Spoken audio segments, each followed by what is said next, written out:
Hello friends, welcome to my YouTube channel. जैसे कि आप लोगों को थंबनेल से समझ में आ गया होगा कि मैं अपने केवीएस एग्ज़ाम के रिगार्डिंग आप लोगों के साथ एक्सपीरियंस शेयर करना चाहती हूँ। मेरा जो एग्ज़ाम था वो 11 जनवरी को संडे को था, क्योंकि मैंने टीजीटी का एग्ज़ाम दिया था तो मेरा आफ्टरनून वाली शिफ्ट में था। तो जैसे कि आपको थंबनेल से समझ में आ गया होगा कि मेरा पेपर अच्छा नहीं गया। तो इस रिगार्डिंग मैं 2 दिन से बहुत ज़्यादा अपसेट भी थी। तो बट फिर आज मैं खाली बैठी थी तो मुझे लगा कि क्यों ना मैं एक वीडियो बनाऊं जिससे आप लोगों के अपना एक्सपीरियंस आप लोगों के साथ शेयर करूं और आप लोगों से भी जानूं कि आपका एग्ज़ाम कैसा गया। एक दूसरे के साथ बातें शेयर करने से हमें मोटिवेशन मिलता है। पहले हम अपनी बात करते हैं कि मैं यहाँ से स्टार्ट करती हूँ कि एग्ज़ाम का लेवल कैसा आया और मुझे वो पेपर कैसा लगा। For me it was really really tough for me. ऐसा नहीं है कि मतलब एग्ज़ाम कोई आउट ऑफ सिलेबस था या क्वेश्चन बिल्कुल ही ऐसा था जो मैंने सिलेबस से गो थ्रू ही नहीं हुआ था, क्योंकि मैं पिछले लगभग 1 साल से कॉम्पिटिटिव एग्ज़ाम्स की ये टीचिंग फील्ड में ही प्रिपरेशन कर रही हूँ, सीटेट टेस्टेड वगैरह। तो वो मुझे आइडिया था एग्ज़ाम पर। जो क्वेश्चन का लेवल था वो मैं नो डाउट बोलूँगी कि वो अच्छे लेवल के क्वेश्चंस थे। 1 मिनट में एक क्वेश्चन भी कर पाना थोड़ा सा मुश्किल हो रहा था, और क्वेश्चन थोड़े से पढ़ने में भी लेंथी थे और करने में भी थोड़ा सा उनको टाइम कंज्यूमिंग थे। तो इसी वजह से मुझे जो लगा पर्सनली कि क्वेश्चन जो ओवरऑल जो पेपर था वो एक टफ़ था।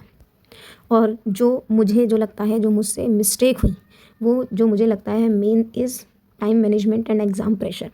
तो मैं शायद टाइम को अच्छे से मैनेज नहीं कर पाई। वही एक मेन पॉइंट था कि जो लास्ट तक आते-आते मेरे को एग्ज़ाम प्रेशर बहुत ज़्यादा फ़ील होने लगा, और एग्ज़ाम प्रेशर के रहते टाइम मैनेजमेंट ना कर पाने की वजह से जो मुझे एग्ज़ाम प्रेशर फ़ील हुआ, और उस एग्ज़ाम प्रेशर में जो मेरे से मिस्टेक्स हुई हैं, अब मैं आप लोगों को उसके वो बताती हूँ। जैसे कि आपको पता है कि केवीएस का एग्ज़ाम फर्स्ट टाइम ये टीयर 1 टीयर 2 वाला सिस्टम आया है, ऐसा पहले नहीं था। जो टीयर 1 में जो टॉपिक्स थे या सब्जेक्ट्स थे वो जैसे सबको ही पता होगी, reasoning, maths, GK GS, English, Hindi and computer, ये सब्जेक्ट्स थे जो पेपर में थे। जिसके लिए केवल मैं कहूँगी मैंने जीके जीएस को छोड़ के बाकी सारी चीज़ों को एक एक बार देखा था, क्योंकि केवल 1 महीने का टाइम था, और क्योंकि मैं एक हाउसवाइफ हूँ और एक छोटा बेबी है मेरे पास 1.5 साल का, तो मैं तो वैसे भी ज़्यादा पढ़ाई के लिए अपना टाइम ही नहीं निकाल पाती हूँ।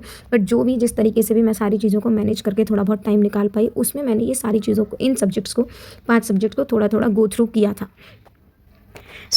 नाउ कम ऑन कि मेरे से मिस्टेक हुई क्या। तो जैसे ही क्वेश्चन पेपर मेरे हाथ में आया तो मैंने ज़्यादा सोचा ही नहीं कि मैं क्या पहले करूँ क्या नहीं। इट जस्ट दैट कि मेरे हाथ में मेरे क्वेश्चन पेपर में रीजनिंग का सबसे फर्स्ट था, तो मैंने रीजनिंग से ही करना स्टार्ट किया। और जब मैंने रीजनिंग करना स्टार्ट किया तो क्योंकि क्वेश्चंस लेंथी थे, थोड़े से ट्रिकी थे, अच्छा लेवल था मतलब क्वेश्चंस का, तो मैंने टाइम पर ध्यान ही नहीं दिया, और होते होते शायद मैं 8 या 10 क्वेश्चन ही कर पाई थी।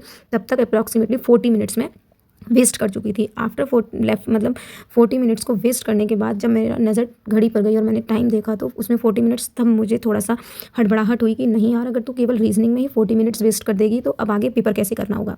फिर मुझे लगा कि क्यों ना अब मैं अपना ये जो मेरे नीचे के पोर्शन थे मैं इन पर काम करती हूँ। तो मैंने सबसे पहले जीके जीएस, तो जैसे मैंने आपको बताया देखा ही नहीं, तो मैंने सबसे पहले हिंदी किया, देन इंग्लिश किया। नो डाउट हिंदी ईजी था, ईजी लेवल था। इंग्लिश में हम कह सकते हैं, अगर हिंदी इजी था तो इंग्लिश हमारा मीडियम बोलेंगे, इजी भी नहीं था, वो मीडियम था। एंड कंप्यूटर भी मेरा मीडियम ही था, जो मुझे लगा। हो सकता है कुछ लोगों को इजी लगा हो, पर जो मुझे लगा, ठीक है। उसके बाद फिर मैंने सबसे पहले जैसे हिंदी किया, इंग्लिश किया, देन कंप्यूटर किया। उसके बाद मैंने एक बार जीके जीएस के क्वेश्चंस को भी गो थ्रू किया, कि जस्ट रीड किया, क्योंकि मुझे पता थी उसमें मुझे ऐसा चाहता तो है नहीं कुछ, बट क्या पता फिर भी कोई क्वेश्चन ऐसा हो जो मुझे याद हो, क्योंकि 3 क्वेश्चन तो साइंस से ही होते हैं, और क्योंकि मैं एक साइंस स्टूडेंट हूँ तो इसलिए मैंने जब रीड आउट किया तो 3 या 4 क्वेश्चन थे जो मुझे लग रहा था कि मैं कर दूँगी उन्हें, और मैंने वो कर दिए। देन उसके बाद क्योंकि रीजनिंग में थोड़ा बहुत अटैम्प्ट कर भी चुकी थी, तो मुझे लगा कि अब मुझे मैथ्स सेक्शन पर जाना चाहिए। मैं मैथ्स सेक्शन पर गई। जब मैंने क्वेश्चंस को रीड करना स्टार्ट किया तो इसमें आप ये देखो कि 60% अप्रॉक्सीमेटली वो मेरे अकॉर्डिंग टफ था। हाँ, नो डाउट ईजी क्वेश्चंस भी थे, पर वो 40% की कैटेगरी में आएंगे कि 40% जो क्वेश्चंस थे वो ईजी भी थे। तो मैंने क्वेश्चन जब करना स्टार्ट किया तो क्योंकि उस टाइम तक आते आते शायद लगभग 30 या 40 मिनट्स ही बचे थे लास्ट एग्जाम के, तो मुझे इतना ज़्यादा प्रेशर फील होने लगा कि अभी तो मुझे 20 क्वेश्चन ये करने हैं और लगभग अभी 10 क्वेश्चन रीजनिंग के भी बचे हैं, तो मैं इतने कम टाइम में इतना सब कुछ कैसे कर पाऊँगी। तो मैंने जब करना स्टार्ट किया तो किसी किसी क्वेश्चन पे तो मैं ऐसे अटक जा रही थी कि मैं 2-2 3-3 बार पढ़ रही थी और क्वेश्चन पढ़ के मुझे समझ में आ रहा है, पर मैं उसका आंसर कैसे निकालूँ वो लॉजिक मुझे मिल ही नहीं पा रहा था। छोटे मोटे क्वेश्चंस में मैं ऐसे फंस गई। मुझे उस टाइम पे थोड़ा इरिटेशन भी होने लगा कि यार ये कैसे मैं मतलब क्वेश्चन पढ़ के समझ नहीं पा रही, आंसर नहीं निकाल पा रही, ऐसा हो कैसे रहा है। बट फिर मैंने उन क्वेश्चंस को स्किप किया और फिर जो मुझे लग रहा था मैं कर दूंगी 1 अटेम्प्ट में, मैंने फिर वो करने स्टार्ट की। ऐसे करते करते लगभग मैथ्स में मैं 8 से 10 क्वेश्चन छोड़ चुकी थी, जो मुझे क्योंकि रीड करने पे क्योंकि उस टाइम माइंड में इतना ज़्यादा प्रेशर फील हो रहा था कि मुझे वो क्वेश्चन समझ में ही नहीं आ रहे थे, तो मैंने उन क्वेश्चंस को फिर वहीं छोड़ दिया। देन फिर मैं रीजनिंग पे मूव फॉरवर्ड कर गई, मैंने रीजनिंग पढ़ना स्टार्ट किया।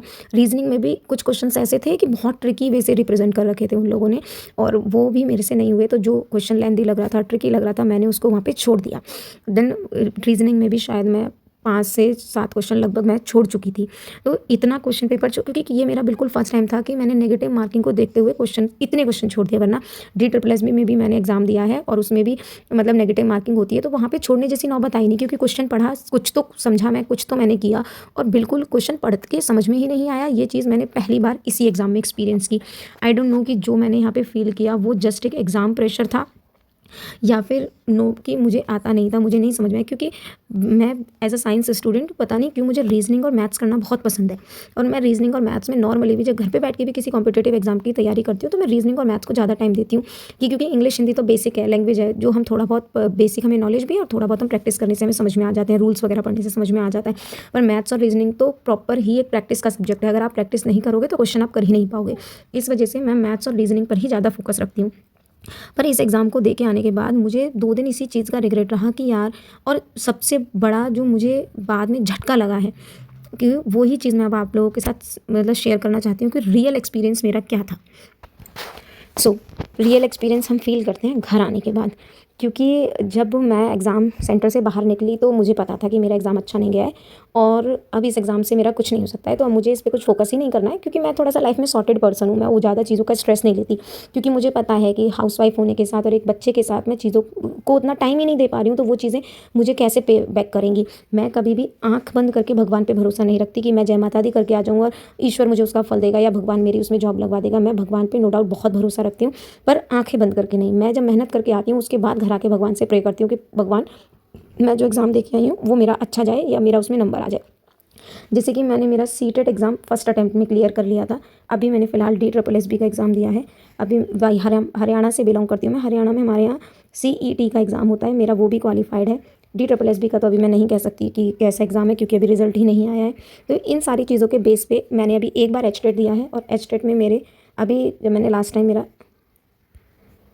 HTET एग्ज़ाम दिया था तो मेरे 87 मार्क्स थे, क्योंकि मैं एक जनरल कैटेगरी से हूँ तो मेरे 3 मार्क्स कम थे, तो मेरा नहीं हो पाया। होप सो कि इस बार हो जाएगा।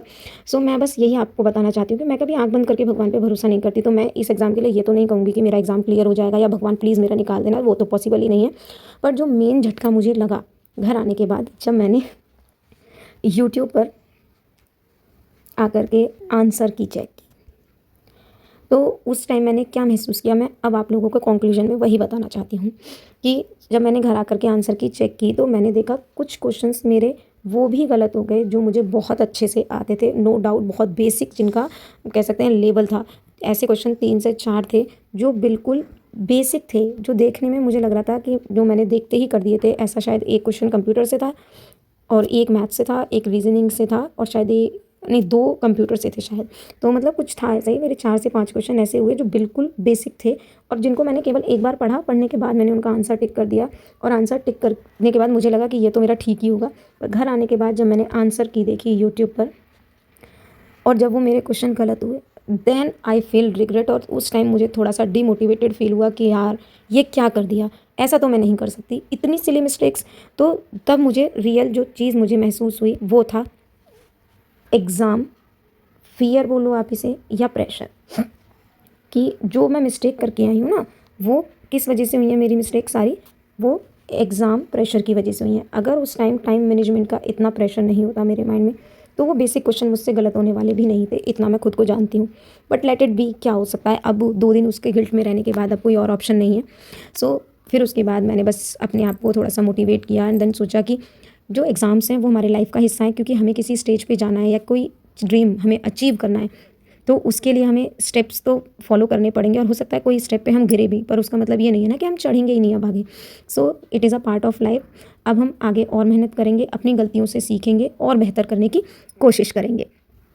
सो ये मेरा आज का कोट है, to become successful exam are a part of life. Sorry, it is not particular, it is a part of life और पार्ट ऑफ इट्स जर्नी।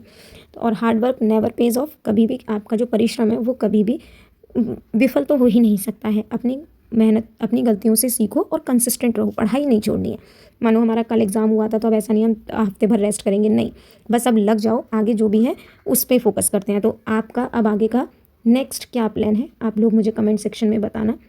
अब आप लोग आगे किस चीज़ के लिए प्रिपेयर करोगे। मेरा तो अब नेक्स्ट एचटेट है फोकस, अब मैं आगे एचटेट के लिए तैयारी करूँगी। और अगर आप लोगों ने भी केवीएस का एग्ज़ाम दिया था तो आप लोगों का एग्ज़ाम कैसा गया वो आप लोग प्लीज़ मुझे ज़रूर अपना एक्सपीरियंस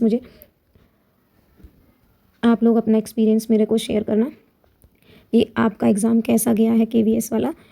एंड और आप लोग अब आपका नेक्स्ट क्या प्लान है वो भी आप लोग बताना। और आप लोग भी अगर एचटेट की तैयारी कर रहे हैं तो आप लोग क्या तैयारी कर रहे हैं, कहाँ से कर रहे हैं, वो सब हम लोग एक दूसरे की हेल्प करके आगे बढ़ सकते हैं। मेरा ये यूट्यूब बनाने का चैनल एज सच कोई मोटिव नहीं था, जस्ट दैट कि मैं भी यूट्यूब पर आकर के कंटेंट क्रिएशन करना चाहती थी। और बीइंग अ टीचर मुझे पढ़ाने के अलावा कुछ ऐसा आता भी नहीं जो मैं कुछ कोई अलग काम करूँ। तो मैंने बस पहले छोटी मोटी CDP की वीडियोज़ बनाई थी। देन अब मुझे लगा कि मैं ये एग्ज़ाम दे के आई हूँ तो क्यों ना इसका एक्सपीरियंस आप लोगों के साथ शेयर करूँ। बाकी आप लोगों को ये वीडियो कैसी लगी बताइएगा, और आपका एग्ज़ाम कैसा गया ये प्लीज़ कमेंट करके ज़रूर बताइएगा। And please like, share and subscribe. Thank you for watching.